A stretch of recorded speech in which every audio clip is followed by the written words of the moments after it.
구약성경 465쪽 사무엘하 2장 12절부터 32절입니다. 넬의 아들 아브넬과 사울의 아들 이스보셋의 신복들은 마하나임에서 나와 기브온에 이르고 수라엘의 요압과 다윗의 신복들도 나와 기브온 못가에서 그들을 만나 함께 앉으니 이는 못 이쪽이요 그는 못 저쪽이라. 아브넬이 요압에게 이르되 원하건대 청년들에게 일어나서 우리 앞에서 겨루게 하자. 요압이 이르되 일어나게 하자 하며 그들이 일어나 그 수대로 나아가니 베냐민과 사울의 아들 이스보셋의 편에 12명이요 다윗의 신복 중에 12명이라. 각기 상대방의 머리를 잡고 칼로 상대방의 옆구리를 찌르며 일제히 쓰러진지라. 그러므로 그곳을 헬갓 핫수림이라 일컬었으며 기브온에 있더라. 그날의 싸움이 심히 맹렬하더니 아브넬과 이스라엘 사람들이 다윗의 신복들 앞에서 패하니라. 그곳에 수리아의 세 아들 요압과 아비새와 아사엘이 있었는데 아사엘의 발은 들로루같이 빠르더라. 아사엘이 아브넬을 쫓아 달려가되 좌우로 치우치지 아니하고 아브넬의 뒤를 쫓으니 아브넬이 뒤를 돌아보며 이르되 아사엘아 너냐? 대답하되 나로라. 아브넬이 그에게 이르되 너는 왼쪽으로나 오른쪽으로 가서 청년 하나를 붙잡아 그의 군복을 빼앗으라 하되 아사엘이 그렇게 하기를 원하지 아니하고 그의 뒤를 쫓으매 아브넬이 다시 아사엘에게 이르되 너는 나 쫓기를 그치라. 내가 너를 쳐서 땅에 엎드러지게 할 까닭이 무엇이냐? 그렇게 하면 내가 어떻게 내 형 요압을 대면하겠느냐 하되 그가 물러가기를 거절하며 아브넬이 창 뒤끝으로 그의 배를 찌르니 창이 그의 등을 꿰뚫고 나간지라. 곧 그곳에 엎드러져 죽음에 아사엘이 엎드러져 죽은 곳에 이르는 자마다 머물러 섰더라. 요압과 아비새가 아브넬의 뒤를 쫓아 기브온 거친 땅의 길가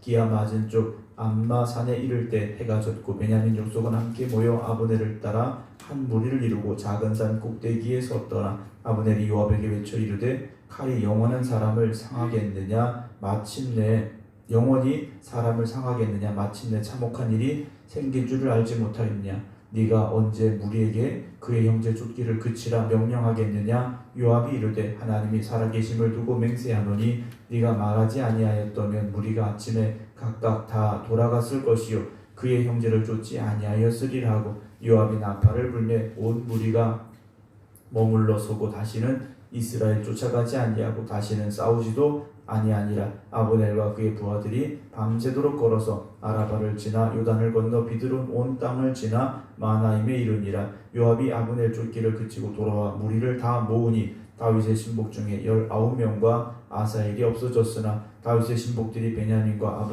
아브넬에게 속한 자들을 쳐서 360명을 죽였더라. 무리가 아사엘을 들어올려 베들레헴에 있는 그의 조상묘에 장사하고 요압과 그의 부하들이 밤새도록 걸어서 헤브론에 이를 때에 날이 밝았더라.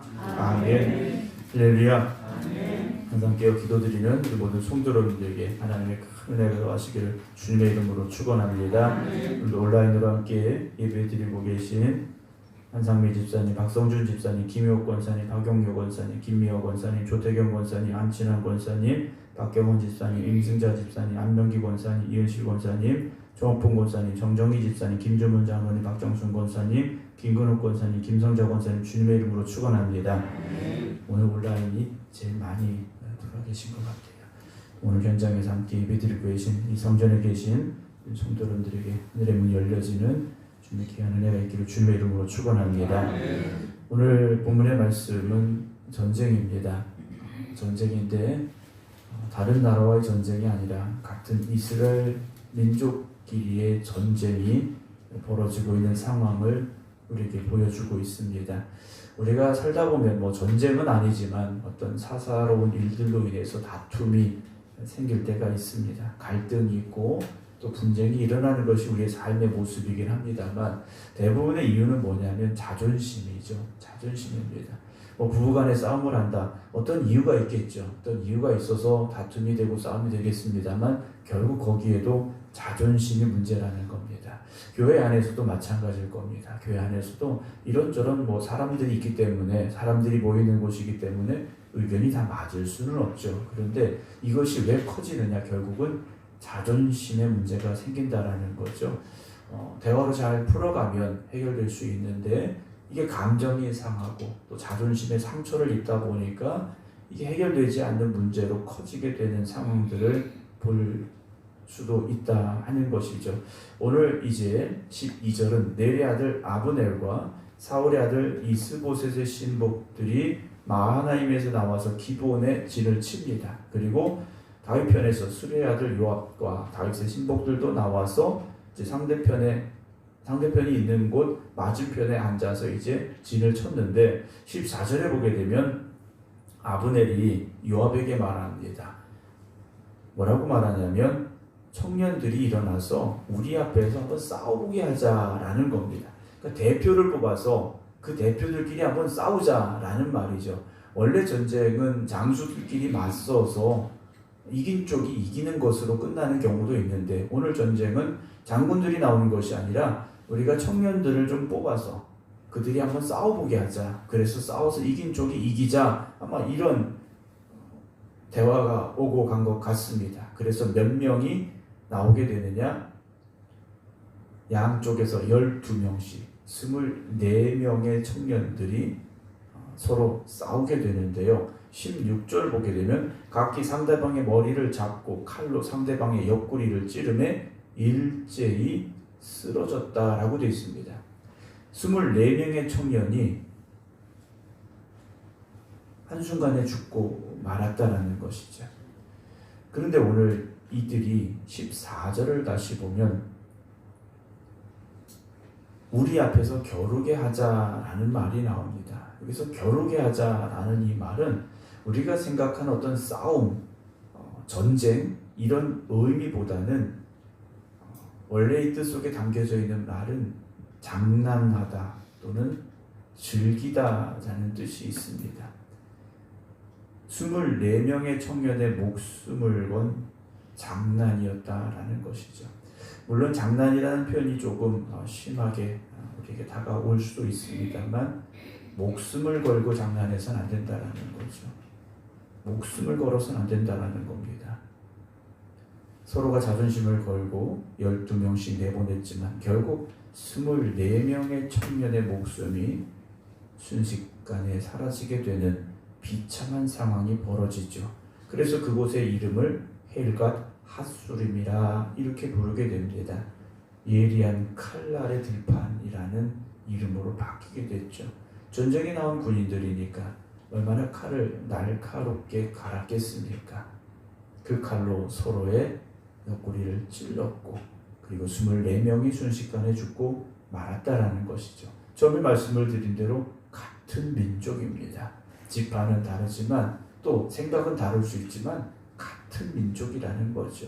명분 없는 싸움에서 안타까운 목숨들이 사라지고 말았더라는 겁니다. 그렇게 전쟁이 어떻게 됩니까? 싸움이 시작이 되죠. 17절 그날의 싸움이 심히 맹렬하더니 아브넬과 이스라엘 사람들이 다윗의 신복들 앞에서 패했다라고 되어 있습니다. 전쟁은 결국 다윗 쪽의 승리로 기울어지고 있었는데 문제가 하나 발생을 합니다. 18절에 수르야의 세 아들이라고 되어 있는데 다윗의 누이입니다. 다윗의 누이 수르야가 있었는데 그에게 세 아들이 있었는데 요압과 아비세, 아사엘 이 세 명의 아들이 있었는데 그 중에 이제 요압은 군대 장관이었고 그리고 오늘 아사헬이라는 이 사람이 나오는데 그에 대한 설명은 발이 들노루같이 빠르더라라고 되어 있습니다. 그러니까 달리기를 아주 빠르게 잘했던 사람 같습니다. 그리고 다윗의 용사 중에 한 명이었는데 19절 보면 아사헬이 누구를 쫓아가느냐 아브넬을 쫓아가는데 좌우로 치우치지 않냐고. 그러니까 주변에 군인들이 많이 있는데 이 아사헬의 목표는 오직 아브넬이었다라는 거죠. 그러니까 다른 사람 쳐다보지 않고 아브넬만 보고 쫓아가는 겁니다. 그 말은 뭡니까? 내가 저 아브넬을 잡겠다라는 거죠. 아브넬을 죽이겠다라는 겁니다. 다른 사람 쳐다보지 않습니다. 오직 아브넬만 보고 쫓아가는데 이 상황 속에서 아브넬이 뒤를 돌아보며 말합니다. 아사헬아 너냐? 대답하되 나다 그랬습니다. 근데 아브넬이 이 아사헬에게 이렇게 말하죠. 21절 너는 왼쪽으로나 오른쪽으로 가서 청년 하나를 붙잡아 그의 군복을 빼앗아라. 나 말고 다른 군인을 죽여라. 그리고 전리품을 빼앗아라. 라고 말하지만 아사엘이 그렇게 하지를 원하지 않고 오히려 아브넬을 더 뒤쫓아가는데 22절 아브넬이 다시 아사엘에게 말합니다. 너는 나 쫓기를 그쳐라. 내가 너를 쳐서 땅에 엎드러지게 할 까닭이 무엇이냐? 라고 말합니다. 네가 아무리 빨리 달려와도 내 힘으로 너를 죽이는 건 이건 당연한 거야. 넌 나한테 죽을 수밖에 없어. 우리가 맞서 싸우면 내 힘으로 내 실력으로 날 죽일 수 없어. 그럼 내가 널 죽여야 되는데 그러면 내가 어떻게 네 형 요압을 대면하겠느냐라고 말하죠. 사실 이 둘은 맞서 싸우고 있는 중입니다. 아브넬과 요압은 서로 적입니다. 그런데 이제 와서 내가 널 죽이면 요압을 어떻게 보겠니? 이런 말을 하고 있죠. 아사엘이 여기서 멈췄으면 되는데 어떻게 합니까? 날 우습게 보느냐 이 생각이 들었겠죠. 내가 얼마든지 싸워서 아브넬 당신을 죽일 수 있다 아마 생각을 했던 것 같습니다. 23절 그가 물러가기를 거절하며 아브넬이 창 뒤끝으로 그의 배를 찌르니 창이 그의 등을 꿰뚫고 나간지라 곧 그곳에 엎드러져 죽었다라고 성경은 기록을 하고 있습니다. 판단력이 사라진 거죠. 당장 눈앞에 보이는 어떤 전쟁의 공을 얻기 위해서 아사엘은 달려갔던 것 같습니다. 그러나 결국 죽고 말았다라는 것이죠. 처음부터 이 전쟁은 일어나지 않아야 될 전쟁이었고 그리고 중간에 멈춰야 될 전쟁이었습니다. 그러나 끝을 향해 달려가고 있다라는 거죠. 24절에 요압과 아비새가 아브넬의 뒤를 쫓아 기본 거친 땅의 길가 기아 맞은 쪽 암마산에 이를 때 해가 졌고 베냐민 족속은 함께 모여 아브넬을 따라 한 물을 일고 작은 산 꼭대기에 서게 됩니다. 이제 해가 지고 전쟁이 어느 정도 이제 정리가 되는 상황인데 26절 아브넬이 요압에게 말합니다. 칼이 영원히 사람을 상하겠느냐? 마침내 참혹한 일이 생길 줄을 알지 못하느냐? 네가 언제 무리에게 그의 형제 쫓기를 그치라 명령하겠느냐라고 아브넬이 요압에게 우리 전쟁 그만하자라고 말합니다. 20절 요압이 이르되 하나님이 살아계심을 두고 맹세하노니 네가 말하지 아니하였다면 무리가 아침에 각각 다 돌아갔을 것이요 그 형제를 쫓지 아니하였으리라 하고 전쟁 시작하지 않았으면 우리가 다 돌아가지 않았겠느냐라고 말하고 이제 휴전을 하게 됩니다. 28절 보면 다시는 싸우지도 않았다라고 되어 있는데 그렇게 끝난 것이 아니죠. 이제 시작이라는 겁니다. 여러분 싸움은 서로 맞서 싸우는 것으로는 끝이 날 수가 없습니다. 싸움은 누군가 포기해야 되고 누군가 져야 되는 겁니다. 그렇지 않고 싸움이 끝날 수는 없지 않습니까? 우리가 살다 보면 여러 가지 많은 다툼과 분쟁이 생길 수 있습니다. 왜냐하면 우리는 늘 갈등 속에 살아가기 때문에 어떤 분쟁이 생길 수도 있고 싸움이 생길 수도 있겠죠. 그러나 우리는 어떤 사람이 되어야 되느냐? 이기는 사람이 되지 마시고 지는 사람이 되시기 바랍니다. 이기려고 하다 보면 그 싸움은 끝이 나지 않습니다. 그리고 믿음의 사람들 가운데 싸움이 있어서는 안 됩니다. 낮아지고 이해해주고 용서해주고 용납해주고 받아주고 품어안고 우리가 그런 삶을 살아가야 된다는 것이죠.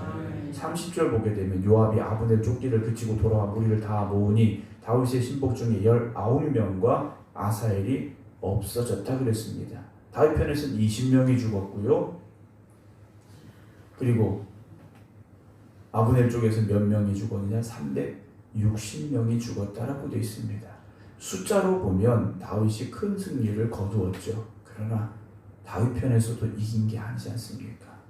20명의 목숨을 잃었다라는 것이죠.